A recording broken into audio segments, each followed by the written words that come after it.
Jay's got a story he wants to share with us. Jay, come on over. Hey, man. Hey, what's going on? Yeah, so I was listening to you, and I just realized, for the first time, really, honestly, for the first time I realized Nicodemus' story is my story. Like Tell me about that. So Yeah. parallel.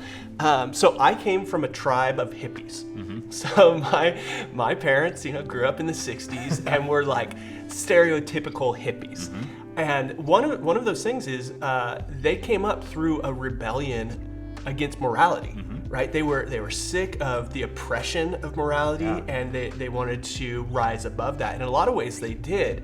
But then in other ways, when it came to religion, I grew up in a family where religion was not okay. Yeah. It was not acceptable. It was even looked at as immoral.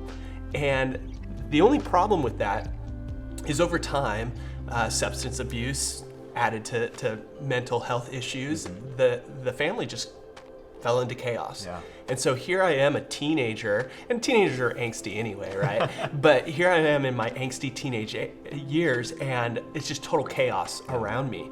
And my life was falling apart. And I came to this place where I just realized, like, I don't know how to do life. The people that are supposed to be guiding me in life, that I don't want a life quite like theirs. Yeah. And the people that I needed to trust, I couldn't really trust. And so for the first time ever, because I had no church experience, for the first time ever, I heard the gospel of Jesus. And I was at like in an auditorium, like a church-like setting. And it really struck me. I was like, who is this guy Jesus? And so I started mulling around this new information that I never heard. And it wasn't until night. So I heard it during the day. And then at night, I was on my bed. And I was, for the first time ever, praying. Nobody taught me how to pray. I just had this conversation with God. And I remember telling him at night, it was just me and him. And I was like, hey, things aren't going well. And what I just heard about Jesus makes me feel like I can trust you. So if I can trust you, take my life and teach me how to live it.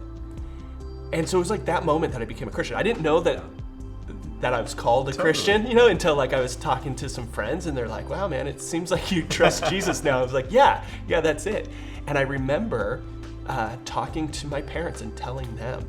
And because of this tribe that I was a part of, I was rejected in a way. I remember so clearly my dad saying to me, you've been brainwashed. Because in a way, the church can become a tribe, right? It's like groupthink and you're, you get sucked in. And so he thought that's what happened to me, but it was really the opposite. I had a one-on-one encounter with Jesus and he changed my heart and my life.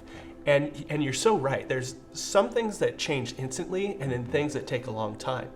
And so when I put my faith into Jesus, within 2 weeks, my mom said to me, my dad said, you're brainwashed. And my mom said to me, she said, you're different. Because there was like a peace in the home, especially between her and I, because we were at war before then. And Jesus changed my heart. Yeah. And yet, it's taken years and years to mature in my faith, and I'm still a mess, still healing in a lot of ways and still maturing in a lot of ways. And so I was just listening to you, I was like, that still happens. Yeah. Jesus still comes to us where he could shame us, but instead, he shines light into our darkness and then stays with us and keeps walking with us. So yeah, it doesn't make any sense why he would do it that way. And that's the cool thing. That's the beauty, and that's the grace of Jesus. So thanks for sharing that story. I love how this impacted you. Thanks, man. Thanks for letting me hop in. Absolutely.